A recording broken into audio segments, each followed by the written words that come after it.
Hi everyone, this is David with Keiryu Rod Co, and today we're going to talk about rigs. So the question we have is, what 3 rigs would we take if we could only take 3 rigs to the water?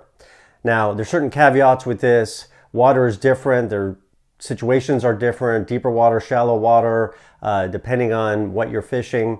But I do think it's informative and directional. So I'm going to share with you what my 3 rigs would be. Okay, so the first rig that we're going to talk about is the dry dropper rig, and I'm going to show you kind of 2 options, and then we're going to pick one and talk it through. Okay, here are 2 great options that we're looking at. One is the Chubby Chernobyl, kind of a foam hopper, and then we have the venerable Parachute Adams, and both great. Normally, I would have both of these rigged up.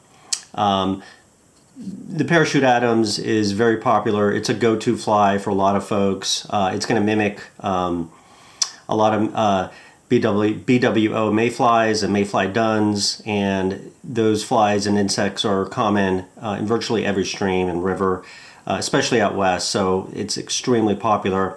I like that the little parachute is pretty visible and it has pretty good flotation. With that said, I'm always going to have to apply gink before I go out there, and periodically as I'm using the fly, I'm going to have to put floating on it. Now with the Chubby Chernobyl, I really don't have to apply anything. It's got that big foam slab right there. It makes this very buoyant.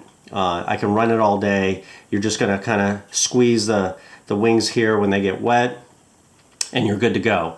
I really view the Chubby Chernobyl as basically a carrier. It's basically an indicator for the nymph, and my expectation is that I'm going to be catching most of my fish on the nymph with this fly. Certainly during the late summer season, when the grasshoppers are hopping all over the place, you're going to get action on this, especially if you're near the bank. But my expectation, the way I view it, my use case is really as a driver for nymphs, and I can put some pretty heavy nymphs on this guy. So in terms of the nymphs that I'm going to pick here today, let's start off with this one right here. This one is a France fly. It has a very slim body, and what I like about that, it's going to sink really fast. With a dry dropper, that's an important criteria. You want that fly to drop as quickly as possible. The next one here is a fly that I love. It's a Devin Olsen Blowtorch. You can get it on tacticalflyfisher.com. They have like an orange version 2. It's got the sparkle. It's got the little pink hot spot. It's very effective. Similar here. Here's another beadhead with some orange color to it and a little bit of sparkle. And I love this fly too. And then lastly, the good old beadhead Prince Nymph. So if I'm going to kind of match these up, I would probably take probably that Prince Nymph with the Chubby. I think that's a size 12, so I might go to a 14 and marry it up with this size 10. And then here with the Parachute Adams, I think I'm going to go with the Blowtorch right here. We're going to do the Blowtorch, match that up with the Parachute Adams. Okay, in terms of the lines that I would be using, if I'm using a smaller rod, I would just go with our 9-foot floating line. It works great. If I'm using a longer rod, I really have a choice between the Daiwa line, which we also sell in our Kevlar line. You can also go with a level line, a 3.5 level line. I love both of these lines, but if you're going to use the Kevlar line, you do have to, and you should apply floating on it periodically. So that's going to be the tiebreaker for me. I'm just going to go with the Daiwa line. It's very versatile. I can start off, putting it on longer rods, and then if I need to, I can shorten it or just keep it long for some shorter rods. So this would be my go-to line with this rig. Okay, the last thing would be the line. I want to use a very light, thin line with my dry dropper. So we're going to go with 6X fluoro, which is going to sink better. If you think you can use 7X, then use 7X. The lighter the line, the better, essentially. All right, so those are my 2 options, and of course I have to pick one. And I love the Chubby Chernobyl. I can run it out all day, and it's just sturdy. It's great. But if I can only pick one, I'm going to have to lean towards the Parachute Adams because of the versatility. The fact is, there's going to be days where the fish are rising. They're going to be taking that dry fly. And in that situation, the Parachute Adams rig is better. You can just clip off the Nymph and you can dry fly it. One thing that I am going to give up with the Chubby Chernobyl is getting some deeper rigs. If I encounter a pool where I think the fish are going to be 4 feet down, there's no reason your dry dropper cannot be 4 or 5 feet long.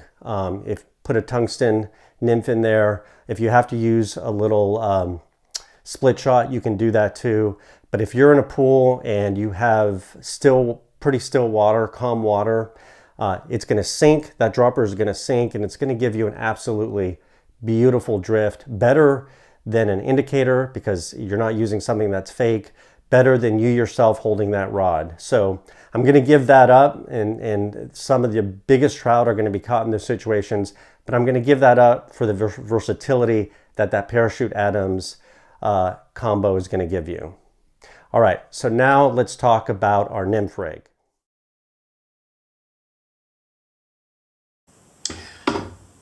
Okay, here we're looking at some nymphs, and two nymphs that I'm just really liking right now is this Tungsten Bomb pheasant tail leggy, also from Tactical Fly Fisher, and it's just a beautiful fly, and it has a tungsten bead on it, 3.8 millimeter, and that is key.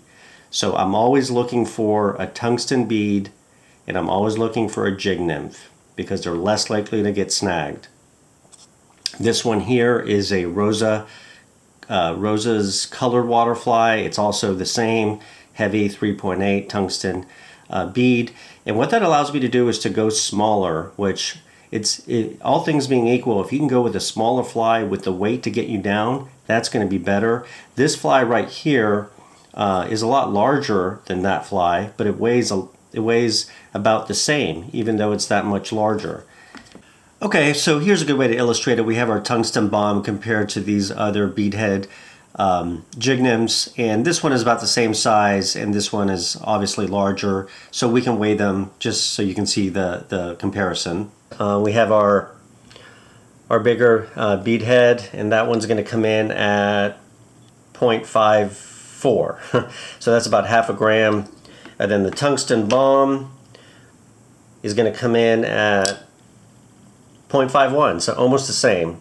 And then we have this other beadhead, which was about the same size as the Tungsten Bomb, and that's going to be 0.25, so that's half the weight of the Tungsten Bomb. So that's a pretty big difference, and I would much prefer to have that additional weight to get down into the strike zone, especially if I'm dealing with really kind of fast, rough water. I'm going to go ahead and choose this one, and I'm very interested in this fly, but if I have to just pick one, it's going to be this guy. Now I could go with a smaller bead head above it because we are going to do a 2-fly execution. The lighter fly is going to be about 20 inches or so above on a tag, and here we have a little pheasant tail jig nymph, which is very interesting. I could probably go smaller.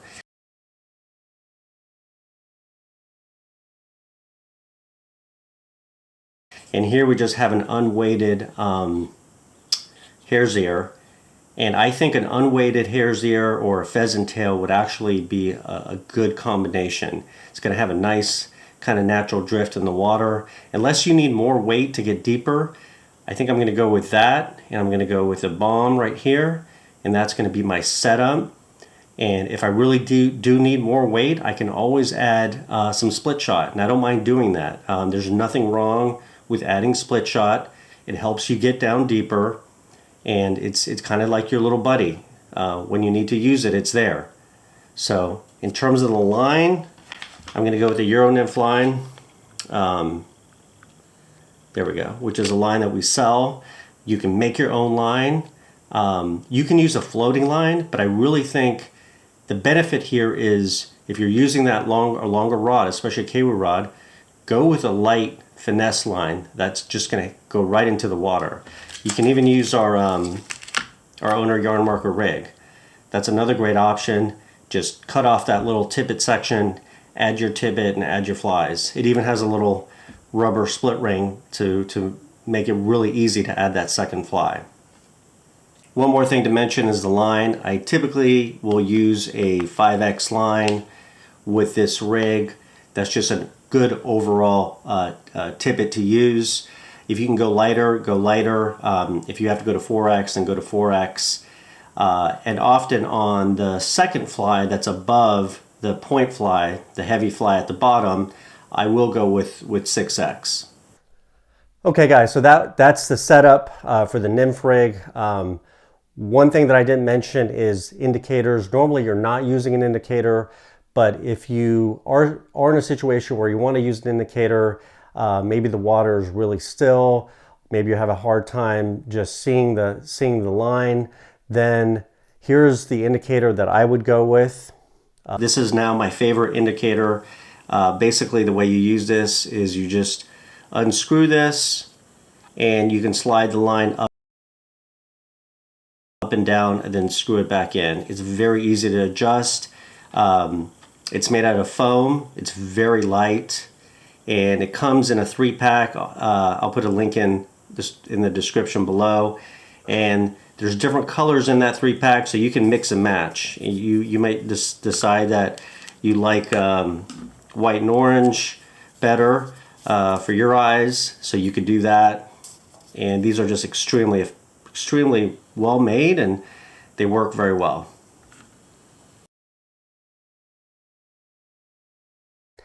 Okay, the last rig that we're going to look at is a Kebari fly rig.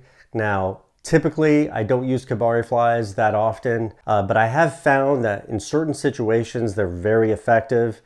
This is just based on experiences over and over and just seeing the Kebari fly work. And in the situations I'm talking about specifically are where I have a lot of water coming over a rock, coming off of a pool, over rocks, and into another pool. And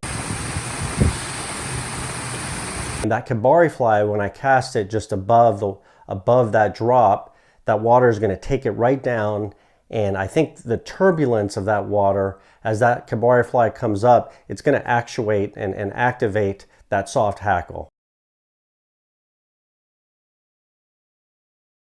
And that's where I get the strikes. And I have tried to A/B test this with different flies. I may be using a nymph and it's not working, or dry fly it's not working. I put on that Kebari and I'm just surprised that time and time again that Kebari fly works in that situation. There's other situations where I much prefer a traditional dry fly, and of course if I'm nymphing, I stick with the nymphs. In terms of the colors, we'll take a look at the flies. I haven't really found much difference. I probably just don't have the sample size to say this color is better than that color. So I just basically use a Kebari fly that I have in my fly box. Okay, so for this Kebari rig that I'm using, I'm going to use a 3.5 level line. It just kind of goes with the Kebari fly, and they just work well together.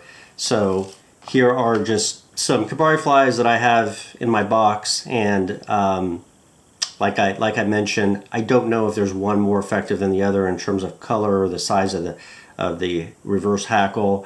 I just have found that they're all very effective in those situations. I kind of like the red here, but I actually used this one in my last outing and caught a fish in that type of situation. So it's really that turbulent water that I think is activating that reverse hackle, and the fish are either just right there kind of snug up against that rock, or they're a few feet away, and that's when you get the strike. So definitely one that I want to have because you do encounter situations like that. All right, guys and gals, that's going to wrap it up. So those are the 3 rigs that I would take with me at least today. It's always changing. You know, people send me flies sometimes, or I get inspired and I switch things out and I have a new favorite fly. But I think you could cover a lot of situations with these 3 simple rigs. Certainly it's going to vary based on the conditions that you anticipate that you're going to be facing. But you can switch up these flies and you can be pretty creative, and I think you could address a lot of situations. So let me know your thoughts. Let me know kind of what you guys think, and please like and subscribe. We don't do that many videos, but hopefully you know that the videos we do are informative. We try to get to the point. We don't just put videos out there for the sake of doing videos. So hopefully it doesn't hurt you to subscribe, and let us know what other Keiryu, Tenkara, or fixed line fly fishing information or questions you have, and maybe we can do a video on it. Thank you.